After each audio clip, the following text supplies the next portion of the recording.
Cordoba, kota kenangan kejayaan Islam pada tahun 781 yang dimulai sejak 711 hingga 1492 Masehi.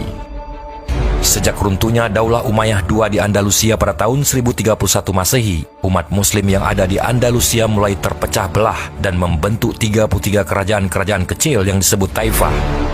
Taifah-taifah Muslim ini adalah wilayah berdaulat dan memiliki otonomi masing-masing, sehingga sangat rentan diserang oleh kerajaan-kerajaan Kristen Eropa yang berada di wilayah utara. Sepanjang 200 tahun berjalan, satu persatu taifah Muslim berhasil ditaklukkan dengan mudah oleh kerajaan-kerajaan Kristen Eropa. Hal ini terjadi akibat perselisihan, pertentangan dan perebutan kekuasaan yang terjadi dalam wilayah internal antara kerajaan-kerajaan Muslim tersebut, ditambah lagi dengan semangat reconquista yang dimiliki kerajaan-kerajaan Kristen Eropa. Sampai akhirnya sekitar tahun 1238 Masehi, hanya tersisa satu kerajaan Islam saja di benua biru ini, yakni sebuah kerajaan kecil yang terletak di ujung selatan tanah Andalusia. Kerajaan kecil itu bernama Kerajaan Granada, yang merupakan benteng terakhir yang dimiliki umat Islam yang mendiami Andalusia. Selama terjadi reconquista, satu persatu kerajaan Islam jatuh dan takluk oleh kekuasaan kerajaan Kristen yang melakukan penyerangan dari utara. Penyerangan ini dimulai dari tahun 1031 Masehi sejak runtuhnya Daulah Umayyah II dan terus berlanjut hingga tahun 1200 Masehi. Kota-kota utama milik umat Muslim Andalusia seperti kota Cordoba, Sevilla dan Toledo. Hari demi hari berganti, waktu pun terus berjalan dengan sangat cepat.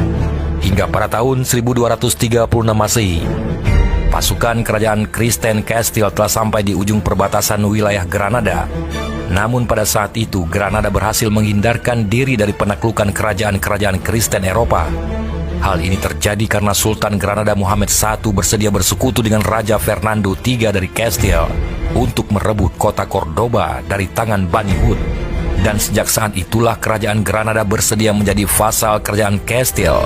Sultan Muhammad I juga ikut membantu kerajaan Castile dalam merebut kota Sevilla dari kekuasaan Islam. Namun setelah jatuhnya kota Cordoba dan Sevilla, Sultan Muhammad I harus menyepakati perjanjian yang sangat merugikan dengan kerajaan Castile. Perjanjian tersebut berisi tentang kesediaan dan ketudukan kerajaan Granada dengan membayar upeti tahunan berupa ribuan koin emas kepada Raja Castile. Timbal baliknya, kerajaan Castile menjamin independensi kerajaan Granada dalam urusan negeri mereka dan lepas dari ancaman invasi Castile. Selain membayar upeti, faktor lain yang membantu Granada terhindar dari penaklukan adalah karena letak geografisnya.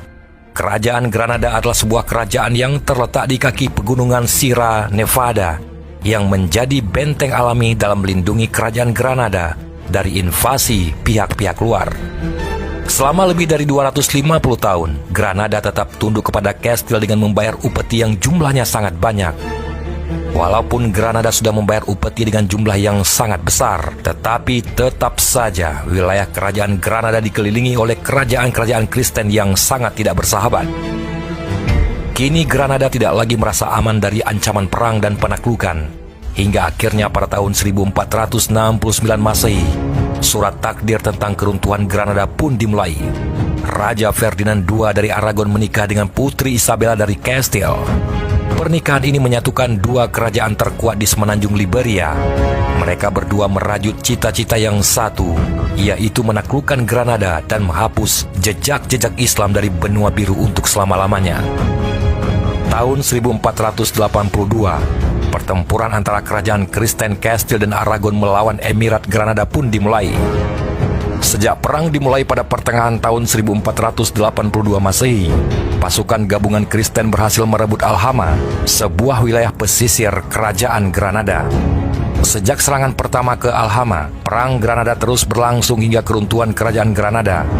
Meskipun secara jumlah dan kekuatan kerajaan Granada kalah jauh, namun semangat juang masyarakat Muslim Granada sangatlah besar. Mereka berperang dengan penuh keberanian. Sejarawan Spanyol mengatakan, orang-orang Muslim mencurahkan seluruh jiwa raga mereka dalam peperangan. Mereka layaknya seorang pemberani dengan tekad yang kuat dalam mempertahankan negerinya dan melindungi diri mereka, istri dan anak-anak mereka. Demikian juga masyarakat sipil Granada. Mereka turut ikut serta dalam peperangan dengan gagah berani mempertahankan tanah air mereka dan mempertahankan eksistensi Islam di tanah Eropa. Walaupun sebenarnya sudah tidak ada harapan dalam mempertahankan kerajaan Granada dari keruntuhannya, hal ini terjadi karena pada saat itu orang-orang Kristen sudah bersatu padu dan tidak lagi terpecah belah. Beda halnya dengan Granada yang malah menghindapi pergolakan politik. Para pemimpin Muslim dan para gubernur cenderung saling sikut, memiliki ambisi yang berbeda-beda dan berusaha saling melengser satu sama lain. Di antara mereka ada yang berperan sebagai mata-mata kerajaan Kristen dengan iming-iming imbalan kekayaan, tanah dan kekuasaan. Lebih parahnya lagi, pada tahun 1483, anak dari Sultan Granada Ali Abu Hasan yakni Muhammad mengatakan pemberontakan terhadap ayahnya sendiri hingga memicu terjadi perang sipil. Raja Ferdinand yang mengetahui hal ini benar-benar memanfaatkannya untuk membuat Granada kian lemah. Ferdinand mendukung pemberontakan Sultan Muhammad Boabdil untuk melawan ayah dan anggota keluarganya. Pasukan-pasukan Kristen dikerahkan oleh Ferdinand untuk membantu berperang bersama Sultan Muhammad Boabdil dalam menghadapi ayah dan anggota keluarganya. Hingga akhirnya Sultan Muhammad Boabdil berhasil menaklukkan anggota kerajaan dan menguasai kota Granada. Sultan Muhammad Boabdil resmi menjadi penguasa baru kerajaan Granada. Namun kekuasaan Sultan Muhammad Boabdil hanya terbatas di dalam wilayah kota Granada karena pasukan Kristen kerajaan Castile dan Aragon terus menekan dan mengambil wilayah-wilayah pedesaan di sekitar kota Granada.